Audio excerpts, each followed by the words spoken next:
ካሁን በኋላ መከላከያን በማይገባ ድንበር ከነካ ትቀፈደዳለህ። አይቻልም እንደሱ። ቢኮዝ መከላከያ ከፈረሰ የለንም። ካለንስ በህግ አግባብ ከሰረቀ አትስረቅ፣ ህዝብ ከጎዳ አትጉዳ፣ ችግር የለም እሱ። መከላከያን አማራ፣ ኦሮሞ፣ እስላም፣ ክርስቲያን ማለት ግን ወንጀል ነው። አይፈቀድም እሱ። እንደዚህ ዝም ብሎ እያሉ ዲሞክራሲ ነው ሪፎርም ነው ምናምን ነው የሚባል ተረት ነው። ጥንቃቄ ማድረግ ያስፈልጋል። እኛም እንደ መንግስት እንደምንጠየቅ አስበን መስራት አለብን። እያንዳንዱ ዜጋ መብት ብቻ ሳይሆን ግዴታው ማወቅ አለበት። ይሄን አስተካክለን ካልሄን አገር ልንሆን አንችልም። ሊያፈርሰን ይፈልግ ብዙ ነው፣ ገንዘብ ይከፍል ብዙ ነው። እኛ በቀላሉ የምንበተን ከሆነ ጥሩ አይመጣም እና የሚሰራው ስራ ሁሉ ለሀገር ደህንነት መሆኑን ታሳቢ ማድረግ ነው። እንግዲህ ሌባ ሲባል ባይዘው በውጭ ያለው ብቻ አይደለም እኮ ፖሊስ ሌባ አለ፣ አቃቢ ሕግ ሌባ አለ፣ ባለስልጣን ሌባ አለ። ይሄ የሚሰራው ወንጀል ካለ እንደማንኛውም ወንጀለኛ ይጠየቃል። አላማችን ግን እሱ አይደለም እና ማህበራዊ ሚዲያን ጋዜጠኝነትን በህጉ በስርዓቱ ማየት ያስፈልጋል። ብዙዎች አሉ በቃ እነሱ ጀብደኛ ጀግና ለመሆን እና መታሰር ደግሞ የጀግንነት እንትን አድርገው ስለሚወስዱ እንደፈለጉ መከላከያ እያሉ የሚውሉ ኢትዮጵያ መከላከያ ሰራዊት ልክ እንደ አባቶቹ በአገሩ ሉዓላዊነት የማይደራደር የተሰጠውን ሀገራዊና ህጋዊ ሚሽን በብቃት የሚፈጽም ጠንካራ ቁመና ያለው ለሀገር ኩራት የሆነ አለፍኩበት ሲባል ለልጆቻችን በደስታ መናገር የሚያስችል ተቋም መሆኑን በተግባር አሳይታችኋል። ለዚህ መላው የኢትዮጵያ ህዝብ፣ የኢትዮጵያ መንግስት በእናንተ ከፍተኛ ኩራት እና ክብር የተሰማው መሆኑን እዚሁ መቀሌ ላይ ብገልጽላችሁ ብዬ ነው የመጣሁት ዛሬ። በመጀመሪያ የቀድሞ የሀገር መከላከያ ሚኒስቴር ያደራጁ የመሩ በብዙ ነገር ውስጥ ያለፉ 4 ጄኔራሎች በመካከላችን አሉ። ጄኔራል አበባው ታደሰ፣ ጄኔራል ባጫ፣ ጄኔራል ዮሐንስ፣ ጄኔራል ምሸት ሁኔታው እንዳጋጠመ ኢትዮጵያ ትፈልጋችኋለች፣ ሙያችሁ አልነጠፈም፣ እንተማመንባችኋለን፣ አርሚውም ይተማመንባችኋል፣ ኑና አገልግሉ ሲባሉ በከፍተኛ ሞራል እና ደስታ ያው 4ቱም እዚህኛ መካከል አሉ ነው የተሰጣቸውን ግዳጅ የተወጡት። ይሄ ለወጣት ጄኔራሎች ትልቅ ትምህርት ይሆናል። ወታደር ጡረታ አይወጣም። ከዚህ ቀደም ብያችሁ ነበር፣ ታስታውሱ ነው። ስልጠና ላይ ጡረታ የማይወጣ ብቻ ሳይሆን ተመልሶ ሲመጣ የበለጠ ጥበበኛ፣ የበለጠ ጀግና፣ የበለጠ ድል የሚያሳካ መሆኑን ያሳዩ ጀግኖች ናቸው። እኛ በጣም ኮርተንባቸዋል። እናንተም እንኳን ደስ ያላችሁ ማለት ፈልጋለሁ።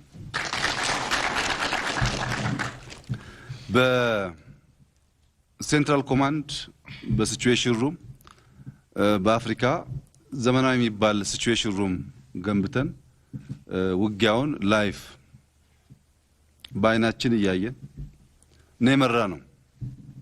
ይህ ስራ እንዲከናወን ጀነራል ብርሃኑ ጁላ አጠቃላይ ለሰጡት አመራር እና ላሳዩት ቁርጠኝነት ያው እንደምታውቁት አዲስ አበባ ቢሆንም እኛ ማልተኛንም ቀንና ማታ ከናንተ ጋር የነበር ነው። በየለቱ በሚሰሩ ስራዎች ለሰጡት አመራር እና አብረዋቸው የነበሩት ቲም የበለጠ ምስጋናና ክብር እናንተ ባላችሁበት ማቅረብ ተገቢ ይመስለኛል። ብዙዎቻችሁ ስማችሁ ላልጠራ እችላለሁ። በተለይ 3ቱ ጀነራሎች 3ቱን ክፍለ ጦር ከነቲማቸው ይዘው ታላቅ ጀብድ የሰሩ ባለፈውም እንደሰማችሁት ስማቸውን ያነሳውኝ ስም አንዴ አልፎ አልፎ ሲዘነጋ የቀራችሁ ደግሞ እንዳትቀየሙ። ዛሬ ደግሜ ያልጠራም፣ ግን 3 ጀነራሎች ኢትዮጵያ ለዘላለም የምታከብረው ገድል ሰርታችኋል። ክፍለ ጦሮቻችሁን አድናችኋል። ጀግና መሆናችሁን በ2 ቀን 3 ቀን ተደራጅታችሁ ተዋግታችሁ አሸንፋችኋል። ለዚህ ለእናንተ የሚሰጠው ክብርና በእናንተ ላይ የኢትዮጵያ ሕዝብና መንግስት ያለው ኩራት ከፍተኛ መሆኑን ብዙዎች እናንተን አርአያ እንዲከተሉ እናንተ 3 ጀነራሎች የሰራችሁትን ገድል በቀላሉ ማናይ መሆኑን እና በኖርማል ጀግንነትም የማይታይ መሆኑን በዚሁ አጋጣሚ ልገልጽላችሁ ፈልጋለሁ። ኮርተንባችኋል። ኢትዮጵያ ኮርቶባችኋል። ይሄ ጀግንነት የሁሉም ወታደር እንደሆነ አውቃለሁ። 3 ክፍለ ጦር ሜካናይዝድ ማዳን ማለት ለዚህ ድል ያለው ትርጉም ከፍተኛ ነው እና እናንተ ከፍተኛ ክብርና ምስጋና ይገባችኋል። እንግዲህ ጦርነቱ እንደተጀመረ ባለፈውም እንዳነሳሁት ወደ ኤርትራ ተጉዘን ነበር ከጥቂት ጀነራሎች ጋር። እዛ በነበረው የወታደሩ ሞራል ዝግጅት ካየን በኋላ ውጊያው በሁሉም አቅጣጫ መሆን እንዳለበት ከጀነራል ብርሃኑ ጋር በተግባባነው መሰረት ነው የኦፕሬሽን ፕላኑ የተሰራው። ባጠረ ጊዜ ውስጥ እንጨርስ የሚለው እቅዳችን የማንም አገር ወታደር ቢሆን በእናንተ ልክ በእቅድ የሚያሳካ የለም። ሀብታም ሊሆን ይችላል፣ በቁጥር የበዛ ሊሆን ይችላል። በ2 ሳምንት ኦፕሬሽን እንጨርሳለን ብሎ ነው ጀነራል ብርሃኑ ያቀረበው። 3ኛው ሳምንት እኔ ነኝ የጨመርኩባችሁ። ይሄ ትልቅ ጀግንነትና ብቃት ነው። ለምን ተጨመረ ያ ጊዜ የሚለው የኢትዮጵያ ሕዝብ የሚያነሳው ጥያቄና እናንተ ጥያቄያችሁ አንድ እንደማይሆን ተስፋ አደርጋለሁ። እናንተ ከወታደራዊ አይን ታዩታላችሁ፣ ከፖለቲካ ከዲፕሎማሲ አይን ይታያል። የሆነ ሆኖ 6ቱ ቀን የተጨመረበት የራስ የሆነ መልክ ብዙ መልክ ያለው ብዙ ምክንያት ያለው የተጨመረ ቀን ቢሆንም መከላከያ ባቀደው እቅድ መሰረት ጦርነቱን በድል ማጠናቀቅ ችሏል። ይህ ጦርነት ስንጀምረው ብቻ ሳይሆን ስንጨርስ ብቻ ሳይሆን በእያንዳንዱ አውደ ግንባር በነበረው ውጊያ ውስጥ ከፍተኛ አቅም ገንብተናል። ከፍተኛ የማድረግ አቅም ገንብተናል። ወታደራዊ ቋንቋ መነጋገር ብቻ ሳይሆን ቴክኖሎጂካል ቋንቋ መነጋገርም የሚችሉ ኮማንዶች ተፈጥረዋል። ጀነራል አበባው ሽራሮን ከያዘ በኋላ አድገዘሞ ላይ በነበረው ውጊያ ከዚህ ቀደም የነበረው አይነት ዘፈን እንዳይደገም ዋነኛውን ማጥቃት ሳይፈጽም ቦታዎቹን በትክክል ካሳየን በኋላ በቴክኖሎጂ አማካኝነት ጠላት ማፍረስ ችለናል። እንደምታውቁት በፈረሰ ጠላት ላይ እግረኛው ሜካናይዝዱ ምን አይነት እርምጃ ወስዶ ሰፋፊ ድሎች ማስመዝገብ እንዳለበት በተናበበ መንገድ መፈጸም ተችሏል። አብዛኛው ኪሳራ እንዲቀንስ እና ጦርነቱ እንዲያጥር የሆነበት ምክንያት የመከላከያ አቅማችን ድሮ ሰዎች እንደሚያስቡት በነበረበት ሁኔታ ሳይሆን በስትራቴጂያችን እንዳስቀመጥ ነው በአራተኛና አምስተኛ የትውልድ ጦርነት የተቀናጀ እግረኛውን ከአመራሩ ጋር አቀናጅቶ መምራት የሚያስችል ብቃት ስለፈጠር ነው። ከሁሉ በላይ የሚያስደንቀኝ እና በጣም የሚያኮራኝ 1000 የሚጠጉ የኛ ኦፊሰሮች ተይዘው ጠላት ይዟቸው ሲንቀሳቀስ እንደነበረ ታውቃላችሁ። ማታ ማታ በመናደርገው ኦፕሬሽን በርከት ያለ ሰው በሚኖርበት ሰዓት ይህ ኃይል የኛ ኦፊሰር ሊሆን ይችላል ብለን ያቆየናቸው ሚሳኤሎች እና ቦምቦች ዛሬ ያኮሩኛል። እነዛ ተለቀው ቢሆን ዛሬ እናዳምነን መሃላችን አናያቸውም ነበር። ይህ ብቃት ኢትዮጵያን የመታደግ ኢትዮጵያን የማኩራት የተሰጠንን ሚሽን በአጭር የመፈጸም ብቃት የተቋማችን የሁል ጊዜ አርማ መሆን አለበት። በተደጋጋሚ እንዳልኩት ይህ መከላከያ ሰራዊት የብልጽግና ሰራዊት አይደለም። ይህ ሰራዊት የአብይ ሰራዊት አይደለም። የኢትዮጵያ ሕዝብ ኩራትና መከታ የሆነ አርሚ ነው። እኛ ከናንተ የምንፈልገው ፕሮፌሽናል ጠንካራ አርሚ እንድትሆኑ እንጂ ለአንድ ፓርቲ የሚወግና የሚገዛ እንዲሆን ትናንት እንዳልኳችሁ ዛሬም ደግምላችኋለሁ አንፈልግም። ኢትዮጵያ ከብልጽግና በላይ ናት፣ ከፓርቲ በላይ ናት። ትልቋን ሀገር የመታደግ ኃላፊነት ተጥሎባቸዋል። ፖለቲካው የተበላሸ ነው። የማያውቀውን የደም ስር የደም ሀረግ እየፈለገ የሚቧደን ነው።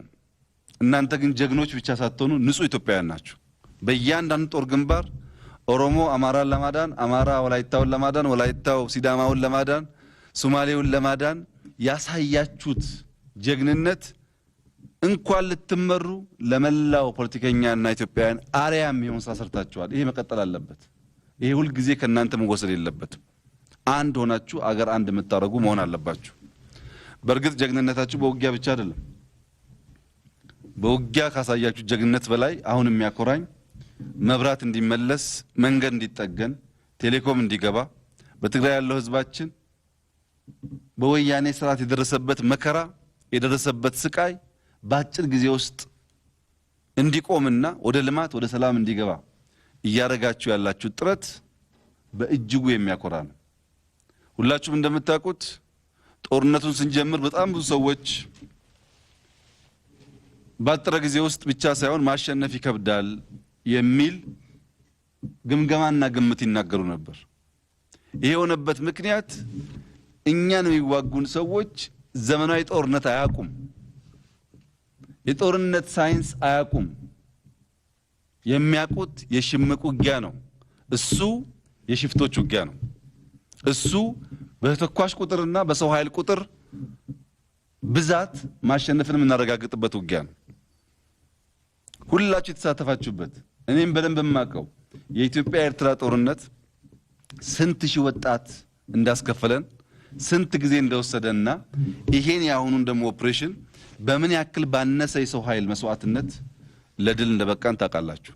ከሁመራ መቀሌ በእግር መጓዝ ማለት ብዙዎች አዲስ አበባ ሆነው ዝም ብሎ ጀግና እንደሚሉት ብቻ አይመስለኝም። በዚህ ቴሬን፣ በዚህ በረሃ፣ በዚህ ሙቀት ትጥቅ ስንቅ ተሸክሞ ይሄን የሚያክል ጉዞ መጓዝ የማንም ዓለም ወታደር አይደግመውም። ይሄን ጀግንነታችሁን በአንድ ነገር መድገም አለባችሁ። አሜሪካ ከኢራቅ ጋር ስትዋጋ ኢራቅን አሸንፋ ከያዘች በኋላ ሳዳምን ለመያዝ ወራት ፈጅቶባታል፣ 8 ወር ገደማ። ድልን ግማሽ የሚያደርገው ጦርነት ካሸነፉ በኋላ ወንጀለኞቹን መያዝ ሲዘገይ ተጨማሪ ወጪ፣ ተጨማሪ ኪሳራ ያስከትላል። ይሄ ሰራዊት የተሰጠውን ሚሽን የመጀመሪያውን ሚሽን 100% አሳክቷል። ነገር ግን ወንጀለኞች መያዝ አለባቸው። ወንጀለኞች መያዝ አለባቸው። ሲያዙም በህግ አግባብ ለህግ ቀርበው መጠየቅ አለባቸው። ከዚህ አንፃር የትግራይ ህዝብ ከፍተኛ ኃላፊነት እንዳለበት ይሰማኛል። የተደበቁ ሰዎች አሁን በአሃድ መልክ የሉም፣ በዩኒት መልክ የሉም። ኢንዲቪጁዋሊ ከመኪና ወርደው የተበተኑትን ኃይሎች ካሉበት ቦታ ለትግራይ ክልል አስተዳደርና ለሀገር መከላከያ ሚኒስቴር ማቅረብ ይጠበቃል ከሁሉም ዜጎች። ያ ካልሆነ በስተቀር ወታደሩ ሀገር የመገንባት ጊዜውን መንገድ የመጠገን ጊዜውን ወንጀለኛ ያሰሰ ጊዜ ይባክናል። እዛ ውስጥ ዜጎች ይጎዳሉ። ከኢትዮጵያ መንግስት ልማት ከኢትዮጵያ መንግስት ድጋፍ መጠየቅ ከዜጎች ተገቢ ነው። ነገር ግን ዜጎቹ ግዴታ አለባቸው ወንጀለኞች ካሉበት አሳልፎ መስጠት። ይሄ ስምም ካለ ብቻ ነው በአጠረ ጊዜ ጨርሰን ወደ ልማታችን የምንገባው። ይሄ እንዲሆን ለህዝባችን አደራ እያልኩ እናንተም በአጠረ ጊዜ ውስጥ ወንጀለኞችን ይዛችሁ በርካታ ሰዎች እየያዛችሁ እንደሆነ መረጃ አለኝ። ብዙዎች ያሉበት አካባቢ መታወቁ መረጃ አለኝ። ይሄንን በአጠረ ጊዜ ጨርሰን ወደ ዋናው የሀገር መከላከያ ሰራዊት ግንባታ ስራችን እንድንመለስ ኦፕሬሽኑ ማጠር አለበት። ከዚያ በኋላ በጋራ እያንዳንዱን ኢንሲደንት እንገመግማለን። በዚህ ውስጥ ማን ጀግና ነበር፣ ማን ጀግንነትን ከእውቀት ጋር አዳምሎ ሰራ፣ እውቀትና ጀግንነት ብቻ ሳይሆን ማን ጉዳት ቀነሰ፣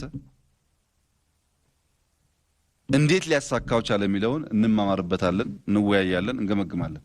በጥቅሉ ግን የሀገር መከላከያ ሰራዊት የኢትዮጵያ ህዝቦች ኩራት፣ በዚህ ቀጠና የሚነሳ ማንኛውንም አደጋ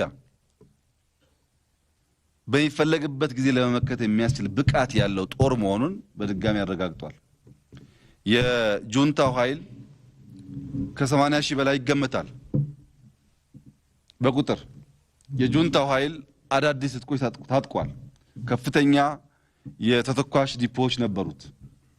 ከኮማንዶ ሜካናይዝድ ሮኬት መተኮስ የሚችሉም ሰዎች ከኛ አስኮብልሏል። ያ ሁላችሁም እንደምታውቁት መቀሌ ከገባንበት ድረስ ቀን ድረስ እኛ ሮኬት አልተኮስንም። በእኛና በጁንታው መካከል ያለው ዲፈረንስ እኛ መቀሌን እስከምንይዝ አንድ ሮኬት አልተኮስንም። ምክንያቱም ህዝባችን እዚህ እንዳለ እናውቃለን። እኛ ሮኬት የተጠቀምነው ጁንታው መቀሌን ለቆ በረሃ ለበረሃ ማምለጥ ሲሞክር ብቻ ነው። ይሄ የህዝባዊነት ዲፈረንስ፣ ይሄ የእውነት ዲፈረንስ፣ ይሄ የፍትሃዊነት ዲፈረንስ አሸናፊ አድርጎናል እኛ እንጂ ትጥቃለን ብለን ከተማው ላይ ተኩሰን ቢሆን ኖሮ ውጊያውን እዚህ አካሄደን ቢሆን ኖሮ ዛሬ በዚህ ሞራል መቀሌ ውስጥ አንወያዩ። እናንተን እንድናከብርና እንድንኮራባችሁ ከሚያደርገን ነገር አንዱ በእያንዳንዱ ከተማ በሁመራ፣ በሽሬ፣ በአክሱም፣ በአድዋ፣ በአዲግራት፣ በመቀሌ በጦርነት ምክንያት ሊደርስ የሚችል ጥፋት በከፍተኛ ደረጃ እንዲቀንስ በጥበብ የተሞላ አመራር ሰጥታችኋል። ባግዳድ ፈርሳለች። ባግዳድ የፈረሰችው ዘመናዊ ወታደር የተዋጋ ነው። ሲሪያ ፈርሳለች። ዘመናዊ ወታደር የተዋጋ ነው።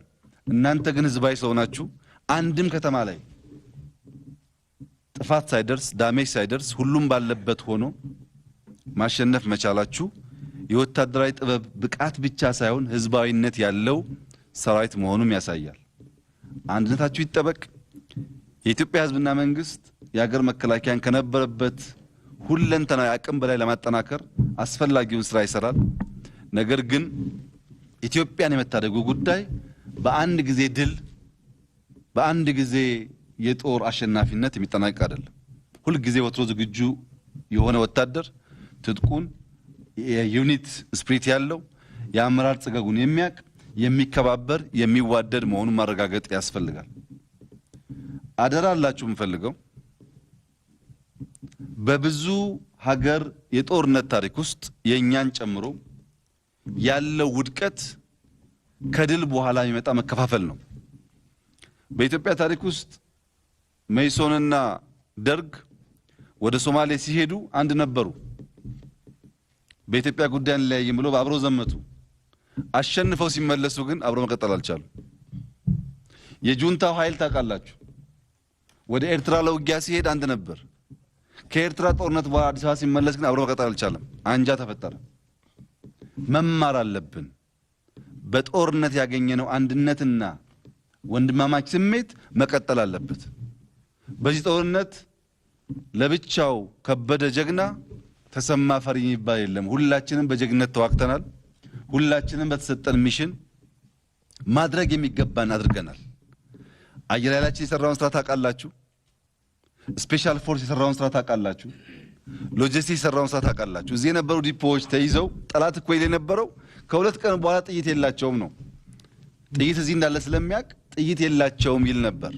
እናንተን ተዋጉ እያልን ጥይት ባናዘጋጅ ኖሮ የተሟላ ድል አናመጣም።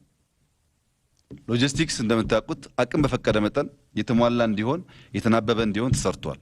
ይህ ነገር በልማት መደገም አለበት። የትግራይ ህዝባችን ነው ነፃ ወጣ ስንል ቀልድ አይደለም። አይታቸው አይታፈነ ህዝብ ነው። ብዙ ዲክታተር መንግስታት በአፍሪካ ያሉ ህዝብ ከኛ ጋር ነው ይደግፈናል ይሉና ከወደቁ በኋላ ነው የህዝብ ቁጣ የሚታየው። እዚህ እንደሚታየው ማለት ነው።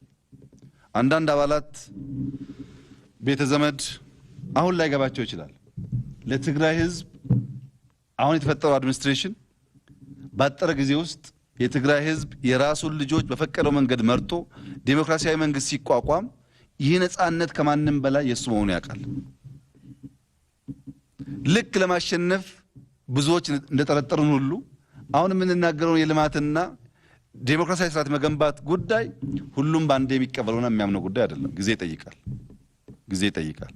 እሱም በተግባር እናሳያለን። የኢትዮጵያ መንግስት የሚናገር ብቻ ሳይሆን የሚተገብር መሆኑን በተደጋጋሚ አሳይቷል። እናንተ ጀግኖች ምለምናችሁ አንድ ነገር ነው። ጀግና አይፎክርም፣ እንዳትፎክሩ። ጀግና አይኩራራም፣ ጀግና ያደርጋል እንጂ አይፎክርም። ጁንታው ጉድ የሰራው በምላስ ኃይል ማሸነፍ የሚቻል መስሎት ነው። እኛ መዘጋጀት አለብን፣ መሰልጠን አለብን፣ ማንበብ አለብን፣ መድከም አለብን። ጉራና ፉከራ ውስጥ ግን መገኘት የለብንም። ከገጠምን እናሸንፋለን፣ እስከምንገጥም ግን አንፎክርም። ይህንን ልምምድ የጦር መሪዎች በደንብ ከልባችሁ ማኖር አለባችሁ። ጀግና የሚፎክር ከሆነ ጀግና አሸንፋለሁ እያለ ቀድሞ የሚናገር ከሆነ ነገር ይበላሻል። ጀግና ይራራል፣ ያዝናል፣ ያለቅሳል፣ ይስቃል። ሲዋጋ ደግሞ ህይወቱ እስኪያልፍ ይዋደቃል። ይሄን ነው ስፔሻል ፎርስ ያሳየን። ጥይት ጨርሰው መሸሽ እጅ መስጠት ሳይሆን በእጃቸው ጠላት ማነቅ የሚችሉ ስፔሻል ፎርሶች የፈጠር ነው። ጀግና አይፎክርም በሚል ብሂል ነው። ሳትፎክሩ አርሚው ሳይፎክር የተሰጠው ሚሽን የሚያደርግ መሆኑን ካሳያችሁ ለአፍሪካ ኩራት ይሆናል። ስትመለሱ ዘርዘር ያለ በሳይንስ በቴክኖሎጂ ውጊያ የተመራበትን መንገድ ከሞላ ጎደል ሰፋ ያለ ጊዜ ውይይት እናደርጋለን። አሁን በነበረው ሁኔታ ይበልጥ አንድ ሆናችሁ ተዛዝናችሁ ተዋዳችሁ ተከባብራችሁ እቺን ታላቅ አገር እቺን ታሪኳ ከብዙዎች በላይ የሆነ አገር መጠበቅ ከቻላችሁ በሚቀጥሉት 10 እና 20 ዓመታት ኢትዮጵያን ከልመና ወጥተን ረጂ እናረጋታለን። የምትለምን አገር አናረጋትም። ይህን ልክ እንደ ጦርነቱ በተግባር እናሳያለን። ከናንተ የሚጠበቀው አንድ መሆን፣ ራስን ስሜትን መግዛት፣ ራስን ማሸነፍ፣ የጓድ ፍቅርና የጓድን ፍላጎት ማስቀደም፣ በወታደር ዕውቀት ውስጥ ያለውን ልምምድ ማጠናከር። ይህን ካረጋችሁ በበጀት በስልጠና በዕውቀት እንደግፋለን። ጥሩ ጥሩ አመራሮች አግኝተናል። በጦርነት ተፈትነው ያሸነፉ አመራሮች አግኝተናል። እነ ጀነራል ብርሃኑ ጁላ በ24 ሰዓት ውስጥ የ2 ሳምንት ኦፕሬሽን ፕላን ማዘጋጀት የሚያስችል ብቃት አሳይተዋል። ጦርነት የሚመራበት ብቃት አሳይተዋል። እና አበባው እቅዶቻችንን በየሁኔታው በየመድረኩ ከመልክዓ ምድሩ ጋር ማናበብና መቀያየር የሚያስችል ብቃት አሳይተዋል። እና ለምሽት የቶክስ ጥበብ ለኛም ለጠላትም አስተምረዋል። የቶክስና የሞቢሊቲን አቅም አሳይተዋል። ነባጫ በነበሩበት መድረክ ጆን ቀን ቀን የተሰጠውን የማደራጀት ስራ እየሰራ ማታ ማታ በእያንዳንዱ ቀን የእናንተን ድል ይከታተል ነበር። እነዚህ ሰዎች ትልቅ አሴት ናቸው። እንኳን ተመለሱልን። ያስፈልጉን ነበር። በቂ ልምድ አልወሰድንም ከነሱ። እነዚያን ልምዶች መቀመር አለብን። ከነሱ ደግሞ የምንፈልገው ቋሚና ዘላለማዊ ነገር የለም። እድሜም አለ። ቶሎ ቶሎ መገንባት ጦር ከናንተ ይጠበቃል። ቶሎ ገንብታችሁ አቅማችሁን ሼር አድርጋችሁ ነገም ደግሞ በቀጣይነት በኢትዮጵያ ታሪክ ውስጥ ተከብራችሁ የምትጠሩ እንድትሆኑ ዋናው ጦሩ መገንባት ነው። ይሄን ስራ እንደሚያሳኩ ሙሉ እምነት አለኝ። በተሰራው ስራ በጣም ደስተኞች ነን። መላው ኢትዮጵያ ሕዝብ ትልቅ ኩራት ይሰማዋል። አሁን ግን በድል ስካር ውስጥ ከሆን ከፊታችን ያለው ሚሽን ከፍተኛ ስለሆነ ድልን በልኩ አስተናግደን ወደሚቀጥለው ምዕራፍ እንድንሄድ አደራ እላችኋለሁ።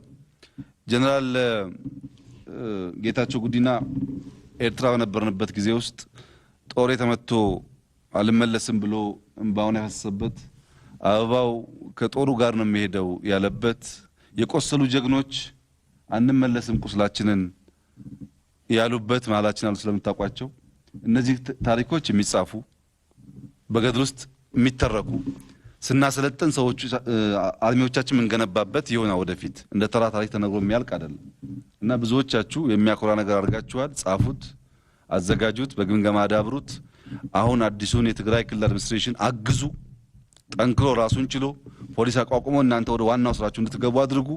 በዚህ መንገድ የኢትዮጵያ መጻኢ ጉዞ የምናሳምር፣ ልማቷን የምናመጣ፣ ሰላሟን የምናረጋግጥ፣ ሊነኳት የሚፈልጉ ሰዎች 2-3 ደጋግመው እንዲያስቡ ሳንዋጋ ዲተር ማድረግ የምንችል መሆናችንን ዳግም ለማረጋገጥ በአንድ ልብ በአንድ መንፈስ አብረን እንስራ። ወታደር በመሆኔ በጣም ኮርቻለሁ። በእናንተ ውስጥ በማድረጌ በጣም ኮርቻለሁ። ከጀግና መገኘት ባጠገባችሁ ያለፈው ይኮራል እንኳን ከናንተ ያለፈና በጣም ደስታ የተሰማኝ መሆኑን እየገለጽኩ ተባብረን ሀገራችንን እናሳድጋት፣ እንጠብቃት፣ በርቱ ለማለት ነው። በጣም አመሰግናለሁ።